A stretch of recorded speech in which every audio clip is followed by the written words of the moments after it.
Thank you so much, Kinsey. Like I said, these are monthly deeper dives that we'll be doing every month. And this week, we're going to talk about cybersecurity for business owners, talk about what threats are out there, get rid of some myths that you might have heard regarding cybersecurity, but also we're going to talk about 5 simple things that you need to protect your business, the first step to protect your business, and how to get started. Well, but before we get started, start with a simple poll. I have a quick question just for my curiosity.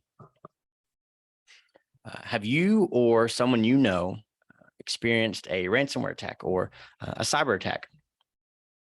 That could be someone clicked on a link and your friend had to pay a ransom, multiple different ways. But the poll should pop up, quick yes or no, and then we'll get started.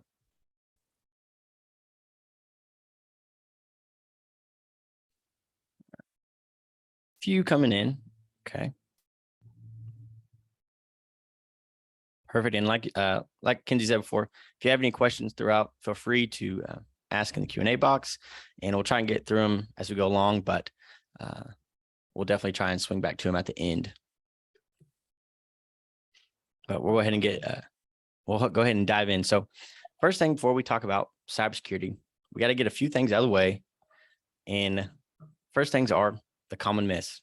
You hear these things probably every day, and a lot of things you hear aren't true regarding cybersecurity and cyber threats in general.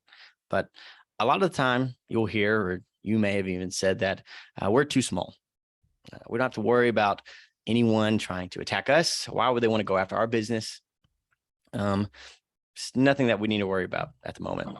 Well, clearly that's a myth, and clearly that's false, because these cyber attacks, they're not personal. They're not just going after you because they want to or because they need to. It's, the thing is that these cyber attacks are done at scale. They think in conversion rates. They're not specifically trying to get a law firm in South Dakota.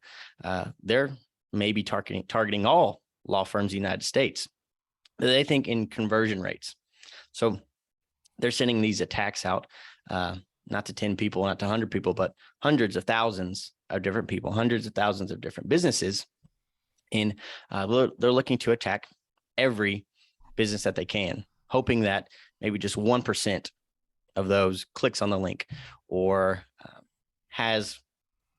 doesn't have any cybersecurity. And so from that, they get 1% of those 100,000 attacks, with the average payouts well over tens, $20,000, $30,000, $50,000. It's easy multi-million-dollar paydays just by them clicking a button and sending out all of these cyber attacks, these emails, these phishing emails.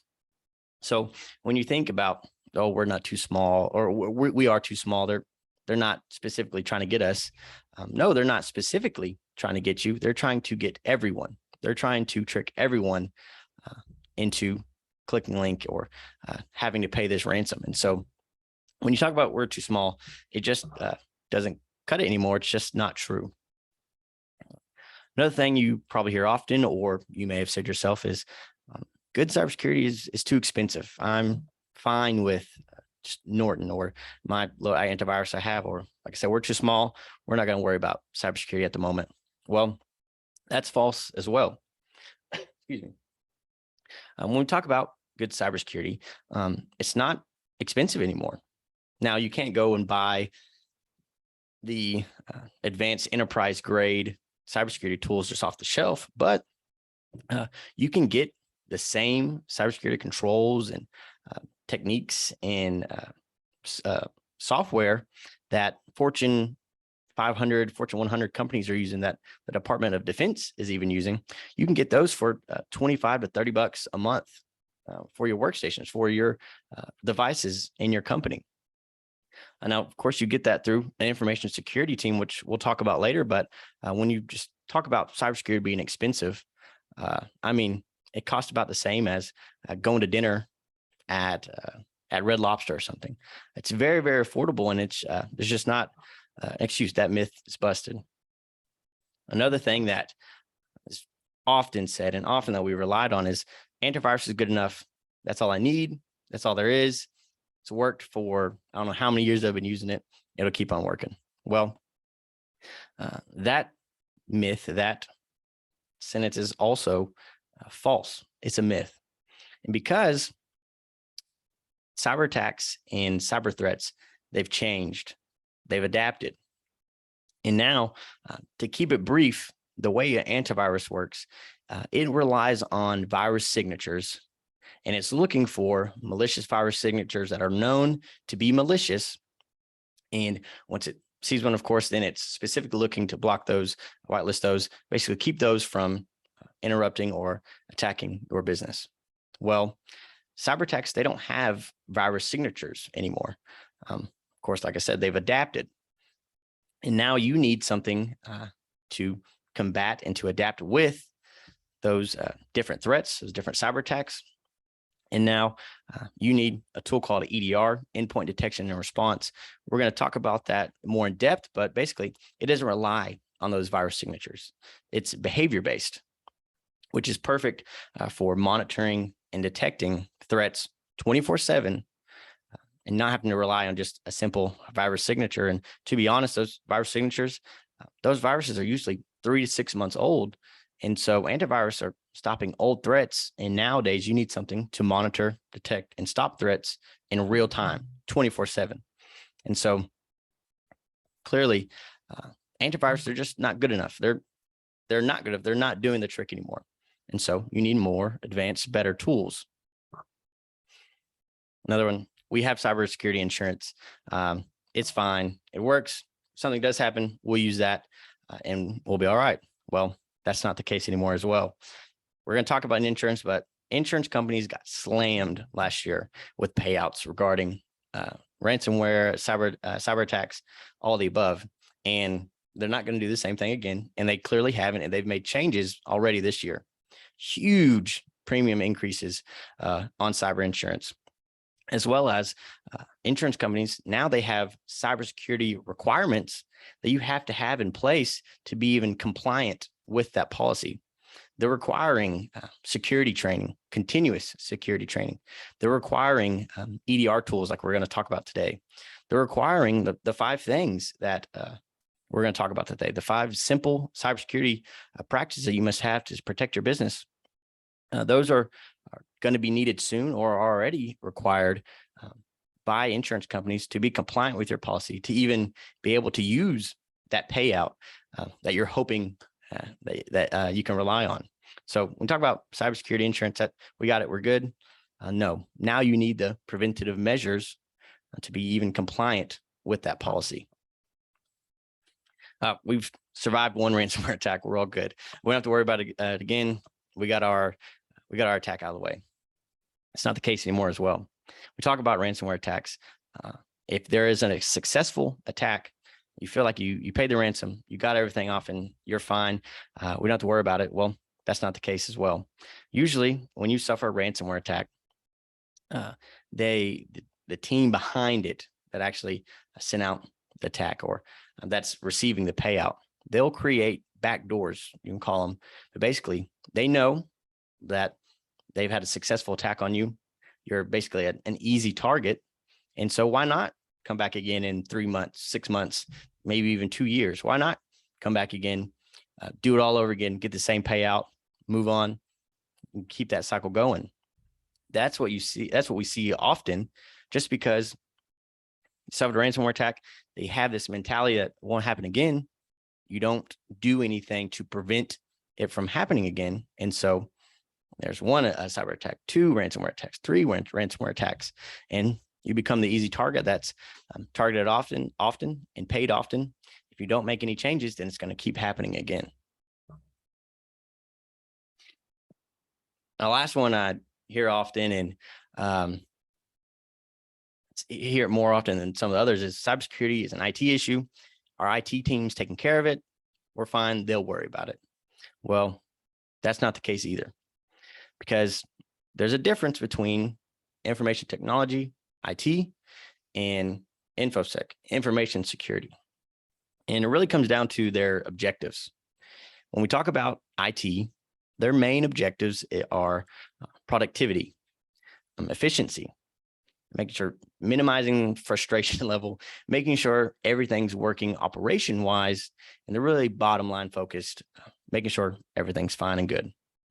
But when you think of information security and an actual information security team, their objectives are very different. Their objectives are to understand your current risk regarding cybersecurity, understand your vulnerabilities, of course, fill those gaps. Their objective is to monitor and respond to attacks or anomalous activity quickly, as soon as possible. Because when you talk about cybersecurity, time is everything. Seconds matter. And so information security team understands that.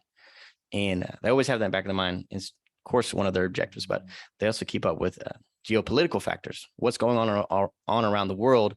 How will that affect your organization? Are you a bigger target now because of the specific business that you work in or in the field that you work in? But when you put all that together, their main objective is to protect all stakeholders. That's including the employees, the clients, the customers, the owners, investors. They're protecting that business, everything that the stakeholders are involved in. Their goal every day is to protect all of them and, of course, the business as a whole. So you can get all of those myths. If those are some of the things that you say, some of the things that you've heard, throw those out of the window. And if anybody has questions, then you can pull this up, or of course, you can send them to me. But now we got all of the cybersecurity myths, things we've known forever, out of the window. Well, when we talk about securing your business, what threats are we actually facing? What is at risk here? What can happen if you become victim of a cyber attack? And I'm going to put a bunch of these up here and you can kind of read through them, but we're going to touch on a few things from this list. But first, and Tom, we have Tom here, our founder and CEO. He's going to talk a little bit more about these threats that he faces as well as a CEO and founder. But one thing I do want to touch on, the top one, client loss. So when you talk about business and just overall business in general, business relies on relationships and trust. And if you don't have trust, if you don't trust a client, or a client doesn't trust your business, it's very, very hard to build a relationship and have a successful business relationship from that. Now, when you talk about cybersecurity and cyber attacks, that's when trust is at risk, because a client, say you're a law firm or accountant firm, or say you work in the medical field, the client or your customer is trusting you with their personal information. Even it could be their family's personal information. It could be their financial information. All this confidential information of theirs, they're trusting you with that. And then if you have a cyber attack, or you're very relaxed regarding cybersecurity, and you're not taking their privacy serious, when you have a cybersecurity attack, you have to let them know that, hey, there's been a breach. Your information could be at risk. A lot of our other clients' information could be at risk. Our information is at risk. We're currently figuring out what's going on, but I just wanted to make you aware. That simple couple sentences throws all the trust that they had for you out the window, because they were trusting that you would protect their information. They were safe in your hands. But if you experience a cyber attack, let me go back here. If you experience a cyber attack, then all that's out of the window. And now you basically have to start from scratch, and you're going to lose a lot of clients, a lot of customers, just simply from the fact of trust. Now, Tom, I know you can talk a little bit more on this, but that's one of the main threats that really jumps out to me. It's just the trust factor and the overall client loss that comes with that. Yeah, one of the most valuable things that your company has is your reputation. And I've personally dropped accounting firms and others because they bought into a firm that I was using, and I knew they'd suffered a breach, and we couldn't continue on with them because they didn't treat it as job one. Mm-hmm. And there's a lot of surveys that say, 40% of businesses that get hit with a breach are out of business in 2 years or 6 months or whatever. And it just depends on who they're surveying and things like that. But the bottom line is it's a strategic decision You know, if you're a leader in your organization, you're looking at the long-term viability. This is not an expense. Hmm. It's an investment in the very survival of the company. It's actually the cost of doing business anymore. Yeah. You know, you've got to treat it seriously. Security's got to be job one. All of these other things, absolutely. Insurance, actually, you can pay for enterprise grade cybersecurity just in the difference between insurance premiums from Oh yeah. 21 to 22. By Yeah. far, We had easily pay for it. we had a So, prospect. They were paying $1,200 a year for cyber insurance. Just this year, it went from $1,200 to $5,000. But that's unreal. And if you put the cybersecurity prevention tools in place before that, one, the premium goes down, but also you don't really have to worry about such a big policy regarding cybersecurity because you're not as big of a risk and you save so much money. That's a great point to bring up. yeah. Yeah, if you can even get insurance. Most of That's them are that's shifting that's right. over to doing a risk analysis, which is what we Yes. do for everyone, trying to Hmm. understand where your vulnerabilities are and what is the actual risk you're taking on by not addressing these weaknesses in your company's security. Yeah. And it's worth every penny. I mean, Yeah. that's really it in a nutshell. Yeah. Before we move on to the five things, I do want to touch on one topic here real quick. It's operational disruption or destruction. It's something that a lot of people overlook when you think of a cyber attack, especially from a business owner mindset. When you think about a cyber attack, say you're under cyber attack, all of your network is held ransom. You can't get on your workstations and device, and basically your operations are on hold. Now, for any business, say you can't do business for say 2 weeks. What kind of effect does that have on your business? What kind of effect financially does that have on your business? What if you can't do payroll? How does that affect your employees? So you see on here loss of contract revenue. What if you have contracts that those clients of yours are expecting you to deliver on this certain date, but you're down for 2 weeks?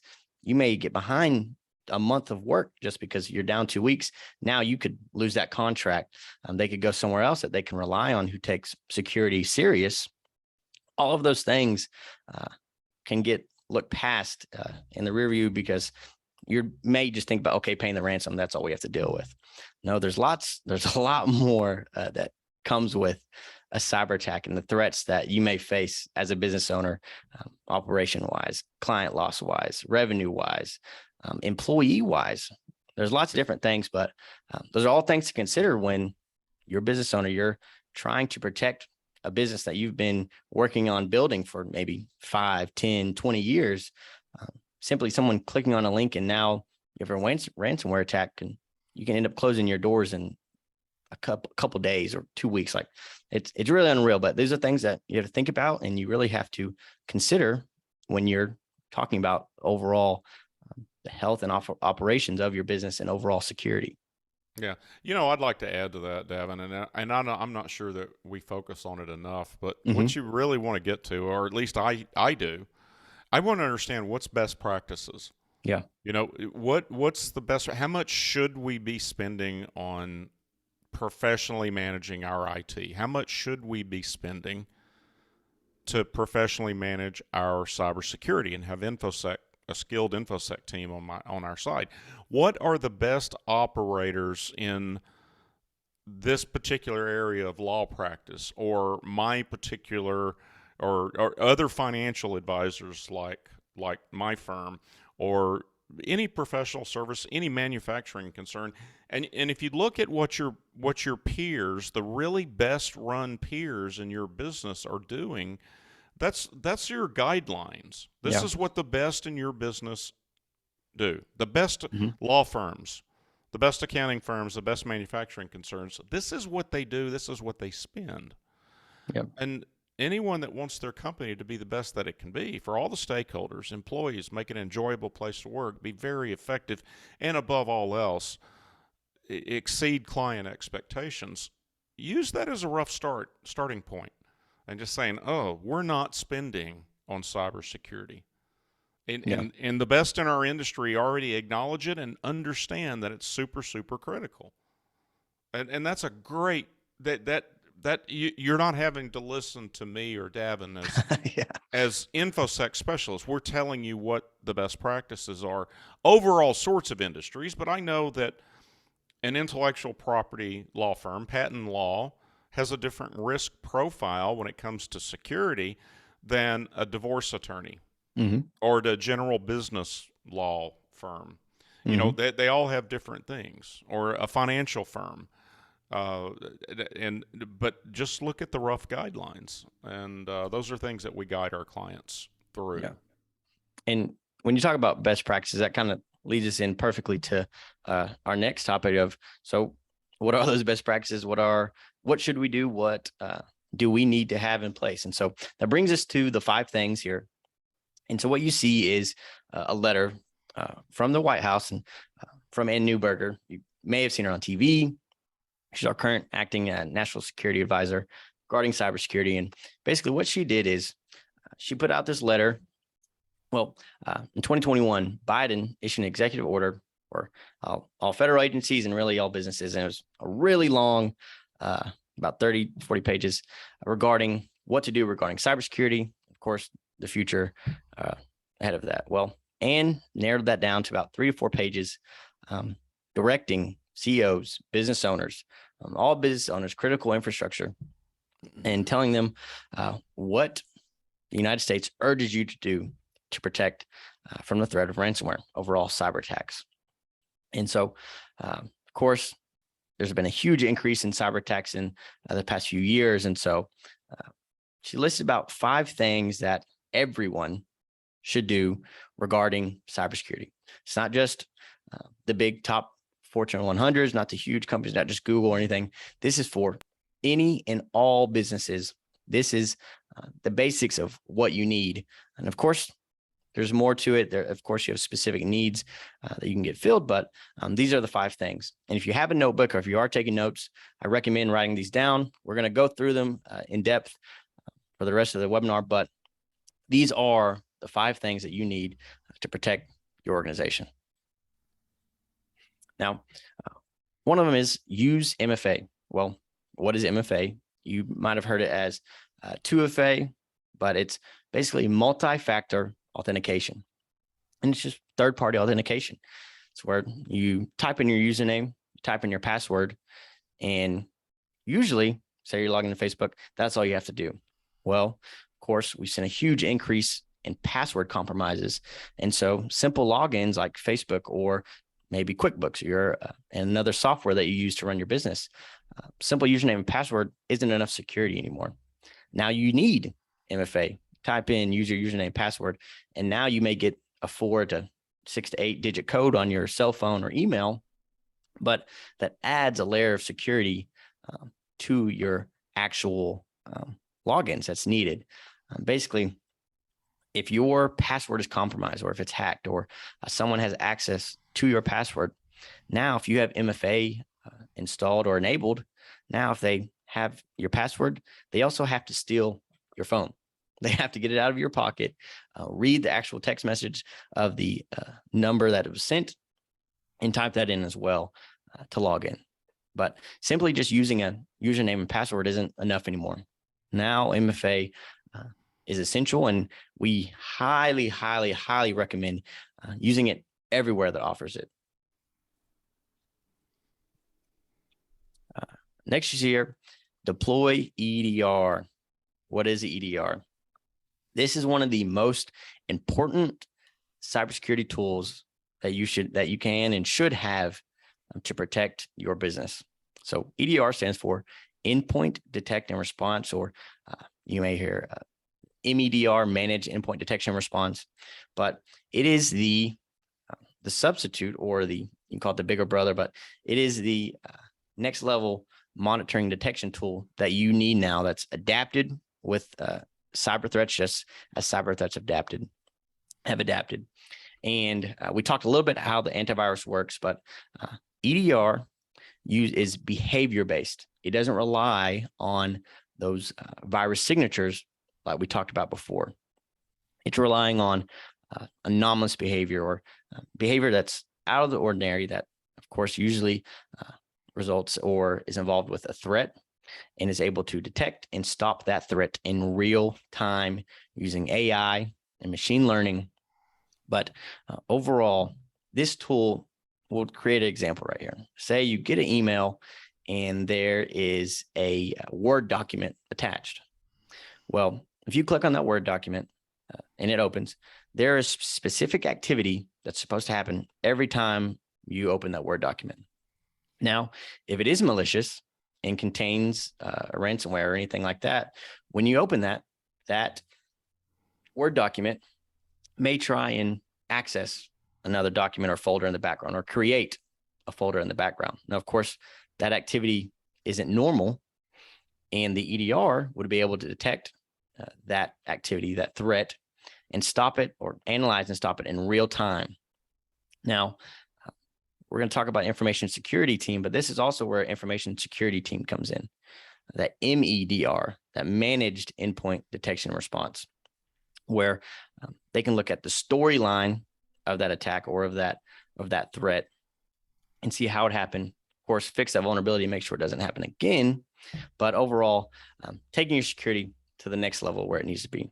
But simply, if you just had an EDR to start with, then you'd be way ahead of most businesses. And if everyone had EDR, you probably wouldn't hear about cybersecurity or cyber attacks as much. Of course, you'd still hear about it, but EDR is one of the most essential tools that you need. And that's one of the affordable tools that we were talking about. You can't just go pull it off the shelf at Best Buy or something.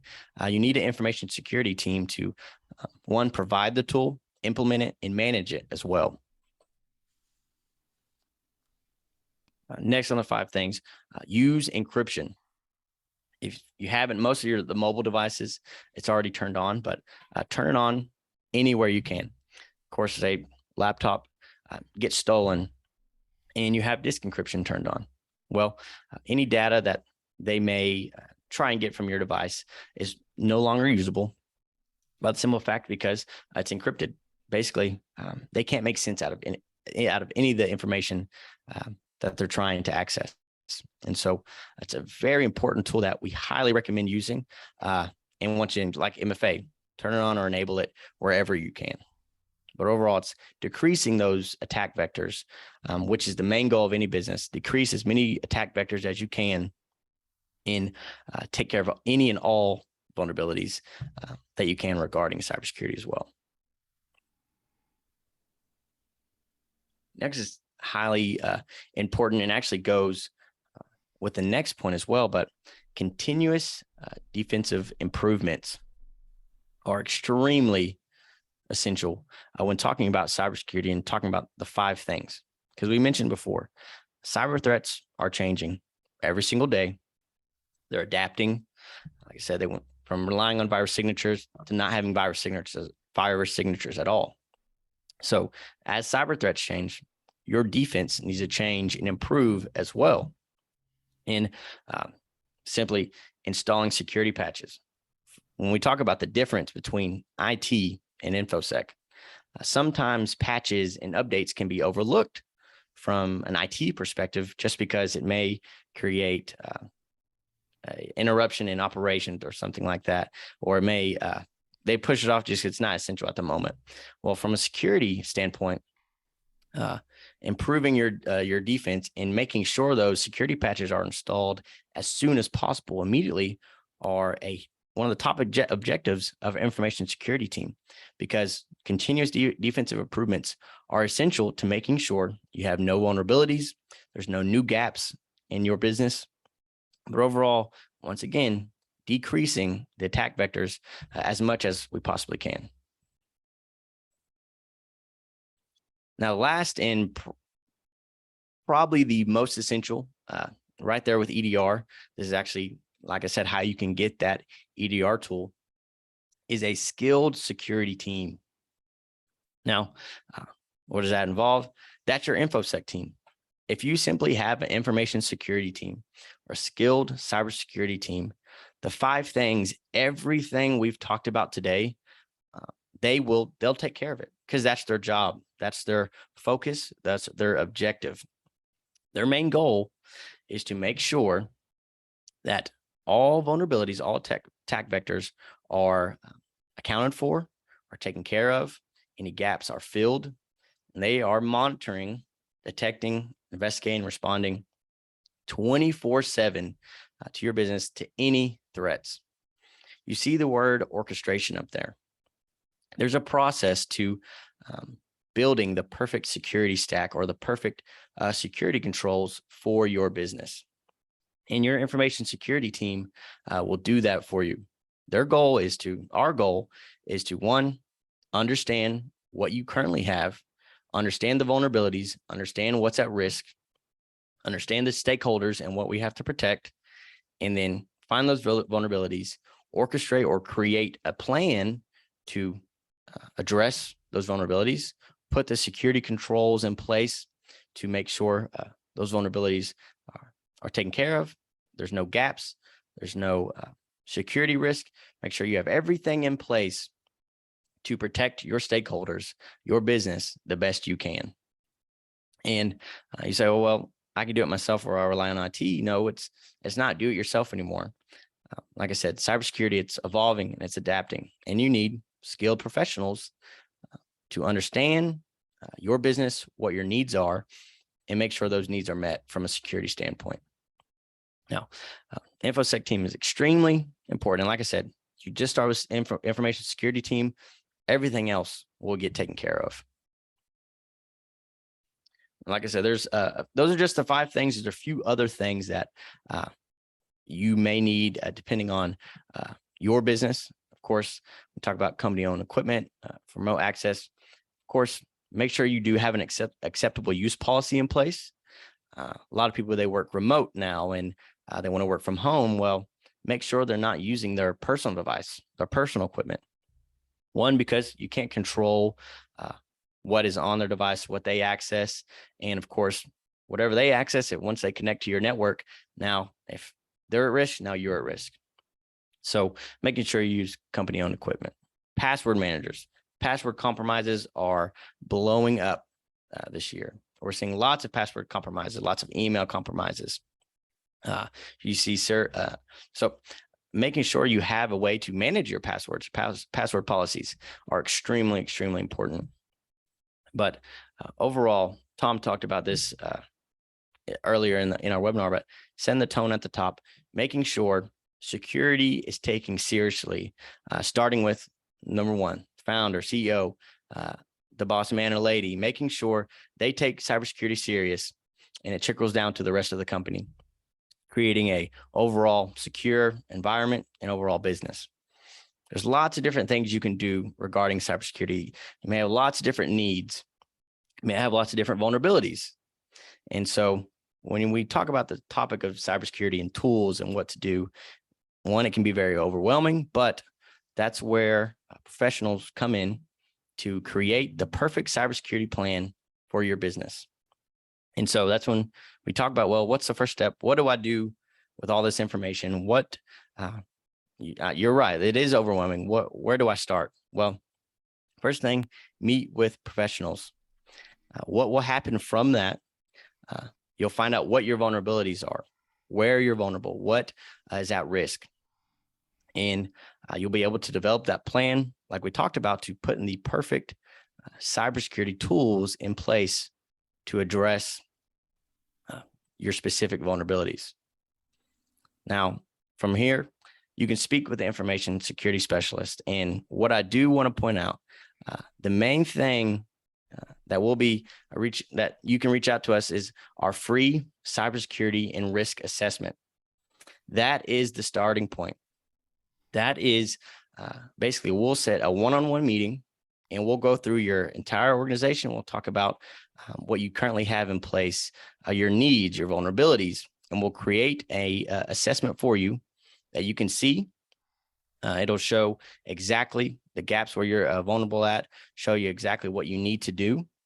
And then from there, we can help you actually implement those security tools.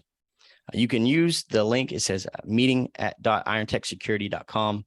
You schedule a quick meeting with us. It'll take 30 minutes, a great investment of your time, because during that meeting, like I said, we'll help you start the process of protecting your business.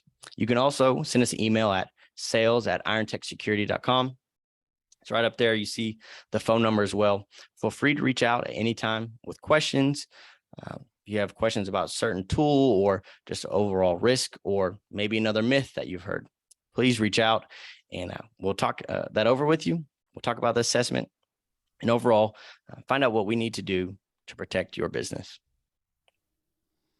If you have any if you got any questions, throw them in the chat. And you know what Devin was kind of talking about when it comes to the skilled security professional, and that's what the White House is saying. This isn't, once again, you know, yeah, we sell it, but that doesn't mean we don't know what we're doing and that it's not that it's, you know, that it's wrong. The simple fact of the matter is basically nation state level NSA weapons are now being used against us in the United States each and every single day. That's not an exaggeration. That is a fact.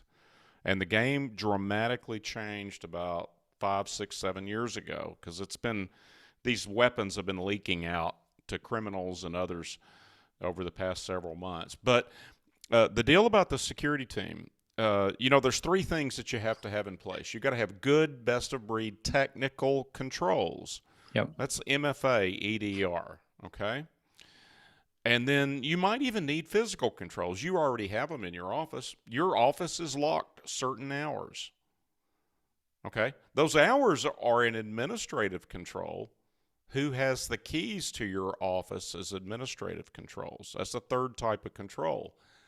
None of the technical controls, physical controls, none of those will work by themselves. They require administrative controls. And not only that, you've got to have monitoring because the best technical controls cannot 100% stop everything. And that's why the White House is saying you've got to already have a skilled security team in place, not after the fact. That's not even our specialty. Those are incident response teams. You get a ransomware breakout. Well, you need somebody to manage a crisis, negotiate with the hackers. Those are incident response specialties. Our specialty is making sure it doesn't preventing happen that in the first place. Exactly. Definitely. So if you're exactly right, Tom. That's our main goal is to prevent those that everything these are the incident response thing. We're preventing them from getting involved. But like I said, you can schedule a meeting, email us. Feel free to give us a call at any time. We don't see any questions here at the moment, but we will be doing another deeper dive next month. Make sure to stay tuned for that. Make sure to look for emails coming out, but it'll be on another deeper dive topic regarding cybersecurity. Once again, feel free to reach out and thank you all for attending today.